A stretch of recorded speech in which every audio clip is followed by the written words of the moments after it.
what is it that really makes a place stick in your mind? Is it, that incredible view or maybe something deeper, like the feel of its culture? Today we're diving into Cape Town. It's famous, obviously, for stunning beauty, but we want to get under the surface, see what's beyond those postcard shots. Exactly. I mean, Cape Town is South Africa's oldest city. It's the legislative capital, huge population, nearly 5 million people. And it sits right down there at the southwestern tip. Okay. It's a massive tourist destination, partly because of that incredible natural scenery, but also it's really rich and sometimes, complicated cultural history. Right. Let's try and unpack that a bit. For you listening, our mission today is really to get a handle on what makes Cape Town tick. What can you actually do there? And, if you're thinking about visiting, what are the practical things you need to know? Kind of a shortcut to understanding the place. Exactly. You're a fast track. So let's start there. What is it about Cape Town that feels so special? Well, the first thing, you just can't ignore it, is Table Mountain. It's just there. This massive, constant presence looming over the city, over 3,500 feet high. It's incredibly iconic. You really do see it from almost everywhere, don't you? But it's more than just a pretty view, right? Our sources kept calling Cape Town a mishmash of cultures, even a rainbow nation. How does that actually feel when you're there? Yeah, it's interesting how it plays out. You've got these distinct roots, Cape Malay, European, African, but they're not just existing side by side. They're actively shaping this unique South African identity. You taste it in the food, see it in the art. It's a really dynamic mix.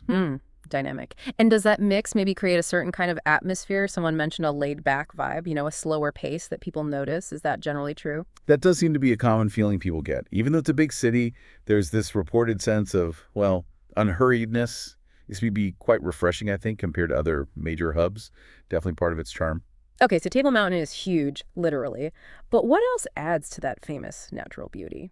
Oh, absolutely. Table Mountain is the big one, sure, but the natural appeal goes way beyond that. Think about the beaches, stunning, pristine beaches where the Atlantic meets the Indian Ocean. And then just a short hop inland, you're in the Cape Winelands, which are world famous. The variety is pretty amazing. And it's not just looking, right? There seems to be this real sense of adventure tied to the place. Precisely. The landscape just begs for it. You got everything from serious hiking and amazing surfing to, incredible wildlife opportunities. Whether you want an adrenaline rush or just peaceful nature time, it's there. Our sources also mentioned its rich history, but always with that word complex, especially thinking about apartheid. How does that history still kind of resonate today? Well, the complexity is key. Apartheid as a legal system is gone, of course, but the deep inequalities it created in where people live and economic opportunity, those are still very much present. Understanding that past is pretty crucial to understanding the city now, the ongoing efforts towards reconciliation and the challenges that still exist. You see it in the layout of the city, hear it in conversations. Right. And yet, despite that heavy history, it also sounds like a really vibrant, modern city, like bustling downtown, cool neighborhoods. Oh, completely. You'll find busy markets selling local crafts and food, a really thriving art scene, galleries, performances. And yeah, the neighborhoods each have their own distinct feel, from the super colorful Bo-Kaap to the sort of trendy cafes in the City Bowl. It's funny, one source mentioned meeting a local right at the start who was just super excited about living there, saying how kind people were, how relaxed it felt. That kind of personal story says a lot, doesn't it? It really does. It highlights that warmth many visitors experience. That genuine friendliness can make a huge difference to a trip. Makes you feel properly welcome. Okay, so picture this. You've just arrived, you're taking it all in. What are some of the first things you should try and do? The main experiences? A really great starting point, mentioned quite a bit, is a free walking tour. Seems like the best way to get that first taste, see the key sites, get a bit of history, and crucially, get tips from a local guide. Free walking tours Cape Town was one name that popped up. That sounds perfect for getting oriented. And obviously, you can't talk Cape Town without talking about going up Table Mountain. How do you do that? Right. Two main options. There's the famous cable car. It costs somewhere between 340 and 395 South African rand. What's that? Maybe 18 to 21 US dollars. Depends when you go. Just check ahead because they do close for maintenance sometimes, usually July or August like they did in 2023. Okay. Or if you're feeling energetic, you can hike up. The shortest road takes about 2 hours, give or take. Either way, the views from the top are just, wow. Everyone says sunset is spectacular. Tip, pack some snacks, find a spot, and just soak it all in. Good tip. Now, another thing that kept coming up was Chapman's Peak Drive. Sounds like quite the experience. Oh, it really is. It's this incredible road that winds along the cliffs southwest of the city, heading towards Cape Point. There's a toll, yeah, about 57 Rand, but honestly, the drive itself with the Atlantic right there, unforgettable. And that leads to Cape Point. Exactly, where you can see where the Atlantic and Indian Oceans sort of meet, symbolically at least, and explore the Cape Point National Park. You get to see the finbows there, too, this unique, incredibly diverse plant life that only grows in this part of the world. Finbows. Yeah. Just remember there's a park entry fee, too, around 376 Rand. And you'll probably need a rental car for this trip, which starts around 480 Rand a day, minimum. Discover Cars was suggested for finding deals. Sounds like a must-do drive, though. Another place with real historical weight is Robben Island. Absolutely essential, I'd say. It's where Nelson Mandela was imprisoned for 18 years. Yeah. It's a UNESCO site now. And the tours, well, they're often led by former inmates. Hearing their stories firsthand is incredibly powerful. Ferries go from the waterfront, usually 3 times a day from 9 a.m., maybe more in summer. Tickets are about 600 Rand for adults, 310 for under 18s, and that includes the ferry ride. Okay. Shifting gears a bit, Hout Bay and its weekend market sound like a fun vibe. Yeah, the Bay Harbor Market is great. Friday nights, all day, Saturday and Sunday. Loads of local craftspeople, amazing food stalls, live music, just a really buzzing, enjoyable atmosphere. Plus, Hout Bay itself has seals, and between June and November, it's prime whale watching territory. Lots of different whale species, dolphins too. Whale watching. Yeah, the tours can be a bit pricey though, maybe around 450 Rand, and sometimes they have age limits, like no under 7s. But seeing whales that close, incredible. And for a different kind of natural beauty, Kirstenbosch Gardens. They call it the most beautiful garden in Africa. That's quite a claim. It really lives up to it. It's set against Table Mountain's eastern slopes, showcasing that amazing finbows again, plus thousands and thousands of other African plants, over 22,000 species apparently. It's been there over 300 years. Very peaceful. And they have this cool treetop walkway, the boom slang, gives you amazing views over the gardens. Entries 220 Rand. Sounds lovely. And beaches. Mausenberg came up a lot, especially for surfing. Mausenberg is famous for those colorful little beach huts. You've probably seen pictures. And yeah, the waves are generally pretty gentle, so it's great for beginners wanting to try surfing. You can get group lessons with a wetsuit for around 350 Rand. It's got a nice, relaxed, multicultural feel. Yoga studios, cafes along the boardwalk.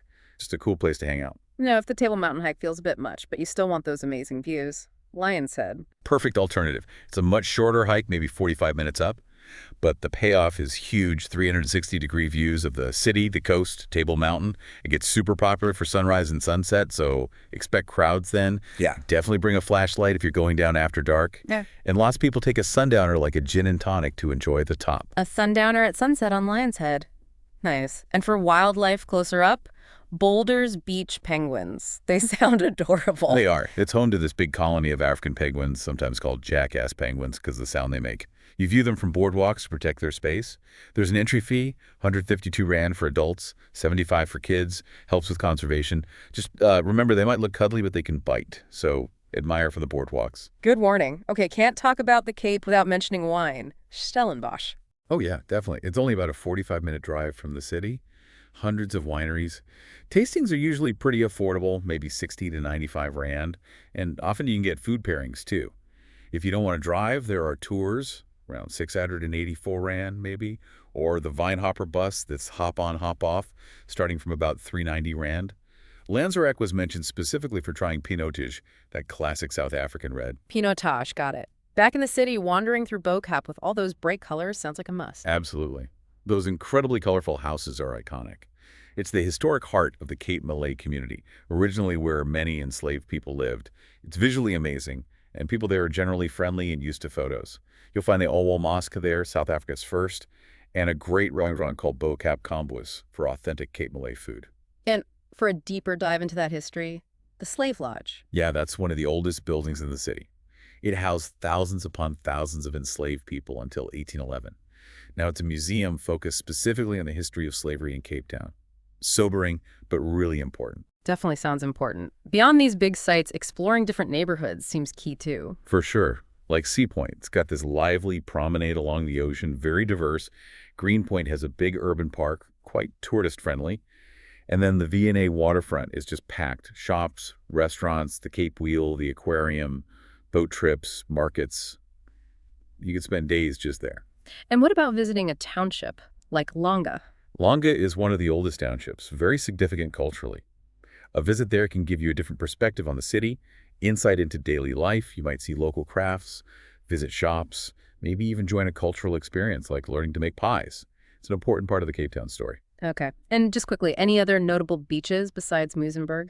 Yeah, Clifton has several beaches known for being beautiful, but maybe a bit exclusive. And the water's often freezing. Camps Bay is quite glamorous, lots of restaurants, amazing views of the 12 Apostles Mountains. Londo is quieter, more secluded, and Long Beach is another big surfing spot. Wow. So many options for activities. Okay. Let's talk food. What should people be eating in Cape Town? The food scene is amazing, really reflects that cultural mix we talked about. You get Cape Malay spices, European techniques, African traditions, all influencing the dishes. So what are some absolute must-tries? Okay, definitely experience a braai. It's the South African barbecue, but it's way more than just grilling. It's a whole social event. Then there's bunny chow. It sounds weird, but it's basically a hollowed-out bread loaf filled with curry. Very popular street food. Bunny chow, okay. You've got to try biltong, which is like a dried, cured meat, kind of like jerky, but different. And a Gatsby, this huge sandwich, usually spilling out everywhere, definitely shareable. Fresh seafood is obviously fantastic, being right on the coast. Yeah. And those Cape Malay curries are incredible. Look out for buboti, a spiced minced meat dish with an egg topping. Saw that mentioned at the Time Out Market. Sounds delicious. And lots of different places to eat, I guess. Upscale, casual, market. Totally. You've got everything from really fancy restaurants to super casual spots and these great food markets like Bay Harbor that we mentioned, or the Orange City Farm Market, something for every vibe and budget. All right. Itinerary filling up, taste buds tingling. Where do people stay? What are the options and costs like? Lots of variety here, too. Yeah. On a budget, you've got hostels, Viva Cape Town, Ashanti Lodge Gardens, 91 Loop were mentioned, budget guest houses, too. You're looking at maybe 20 to 50 US a night, in that range. Hostelworld, Booking.com are good places to look. Okay, and stepping up a bit mid-range. Yeah, for mid-range, think comfortable hotels, maybe apartments, probably around 70 to 150 US per night. Good, solid options. Then for splurge, luxury. Oh, yeah, you can definitely splurge. High-end hotels, cool boutique places, villas right on the beach. Yeah. That's going to be 180 US and up easily. And location matters. Any particular areas recommended?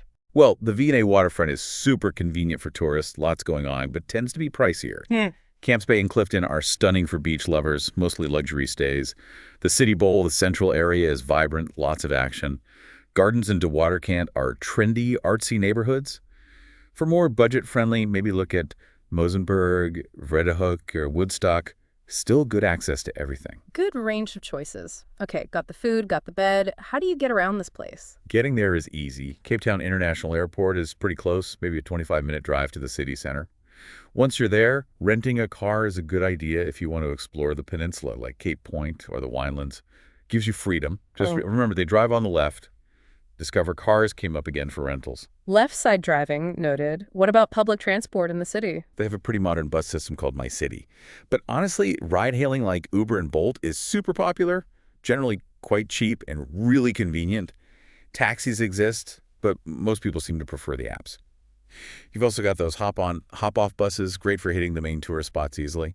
And there's a commuter train line, too, goes south along the coast towards Simonstown, can be quite scenic. Okay, sounds manageable. So putting it all together, activities, food, transport, accommodation, what kind of daily budget are we talking? Ballpark figures. It really varies, obviously. But for a budget traveler, maybe aiming for $50 to $80 US a day. That's hostels, local food, public transport, free activities. Sort of aligns with that 680 to 850 Rand figure we saw. And mid-range. Mid-range, maybe bump that up to 100 to 180 US a day. That gets you comfy hotels or guest houses, a mix of restaurants, maybe Ubers or sharing a rental, plus paying for some tours or entries.